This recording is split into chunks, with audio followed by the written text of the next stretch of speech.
Hello and welcome to another Mr. Spreadsheet video. We all know how important inventory management is to any small business. In this video, I will design a simple inventory listing and inventory valuation spreadsheet. I have also incorporated an inventory reorder tool to help you monitor and reorder products on a timely basis. This simple template is both easy to use and to adapt to suit your individual requirements. As usual, I will show you how to get a copy of the final template later on in this video. During this presentation, I will use Excel's if statement formula, and I will show you how to correct errors using the IFERROR command.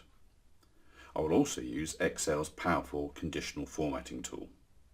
Now, as usual, if you need any help with the Excel functions or formulae that I've used, then please do leave a comment below.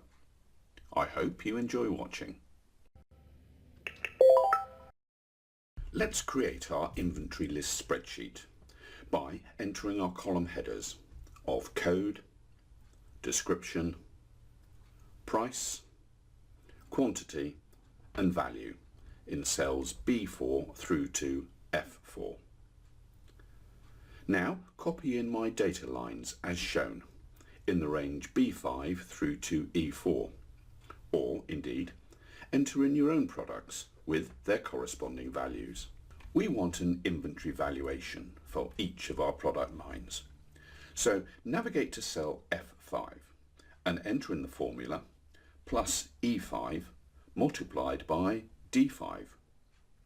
Hopefully this will return the value of 175.60. With cell F5 still highlighted, copy and drag down this formula to cell F24, the last of our products. That's great. We now have a complete inventory listing with each product's corresponding inventory valuations. In the next section, we will set up our inventory reorder levels and our reorder quantities. We will then calculate the reorder quantity by comparing our current inventory levels with our reorder levels.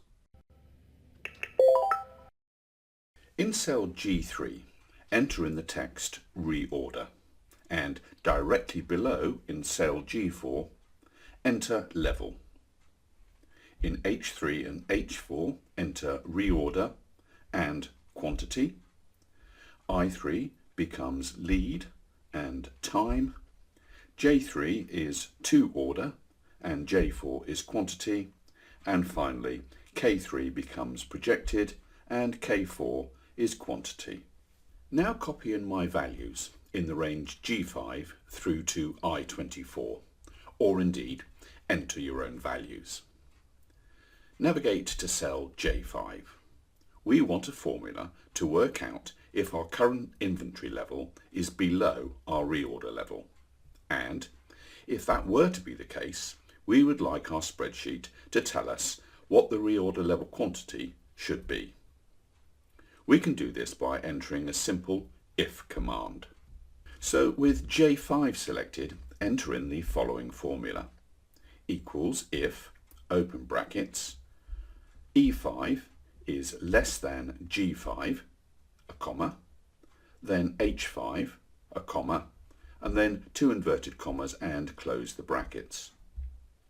This formula says, examine the contents of E5, which is our current inventory level, and if this value is below our reorder level in G5, then return the reorder quantity in cell H5.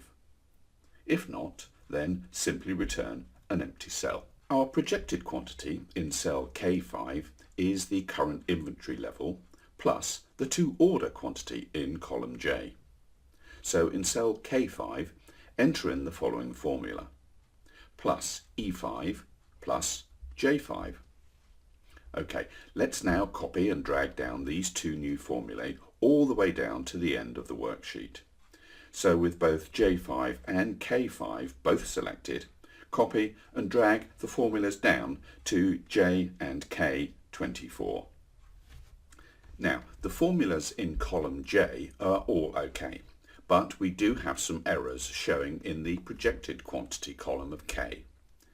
This is because our formula does not recognise blank values in column J. So we can quickly correct this by including an error handler in the projected quantity column J. So highlight K5 and change the formula to read as follows: equals if error, open brackets, E5 plus J5, comma, and then E5, and close the brackets. This says if the formula E5 plus J5 returns an error, then simply return the value in E5, our current inventory level. Now that we have corrected the first line, copy and drag down the new formula all the way down to K24. That's fine. In the next section, we will tidy up our work. We will add an inventory value total and apply some formatting to make the spreadsheet look a little more presentable. Copy my formatting in the range B3 through to K4 and enter your business name in cell B3. From the Page Layout ribbon, uncheck the View Grid Lines box to give our spreadsheet a clear background. Now adjust your column widths to ensure that the contents of each cell is clearly visible. We will now use Excel's Conditional Formatting Tool to highlight which, if any, of our products are below the reorder level. To do this, we can use the tool to make each inventory quantity stand out in bold red where the quantity is below the reorder level. So highlight cell E5 and pick up the Conditional Formatting Tool on the Home ribbon. From the Highlight Cells Rules option, choose the Less Than command. Now, in the Format Cells That Are Less Than dialog box, point to cell H5, our reorder level. And from the With box, select Custom Format from the drop-down box. Select a font color of white, and from the Fill tab, select Red from the color palette. Click OK, and OK again to save. Cell E5 is now a bold red, indicating that this product needs to be reordered. With cell E5 still active, select the Format Painter tool from the Home ribbon and apply E5's formatting to the rest of column E. Those products whose quantity is less than the reorder level are now highlighted. Finally, let's give our table some alternate line formatting. So highlight the range B6 through to K6 and from the Fill colour palette choose light green. Now, with these first two product lines highlighted, use the Format Painter tool once again to format the rest of the table.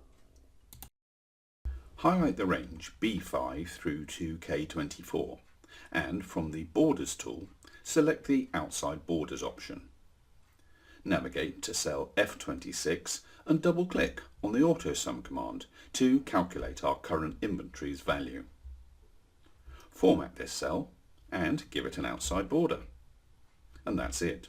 We now have an inventory listing giving you both the current inventory levels and highlighting those products which need to be reordered. We do hope that you enjoyed watching our inventory listing spreadsheet video and that there was lots of content that you found both useful and informative. If you would like us to send you a copy of the completed template, then all we ask is that you give this video a big thumbs up and subscribe to our YouTube channel. Alternatively, please visit us on either Facebook, Instagram or Twitter. If you are a small business and you want to keep your accounting records in Excel, then why not watch our popular How to Keep Accounts in Excel video? Alternatively, why not take a look at our How to Keep Inventory in Excel presentation? This popular tutorial shows you how to maintain and record your inventory.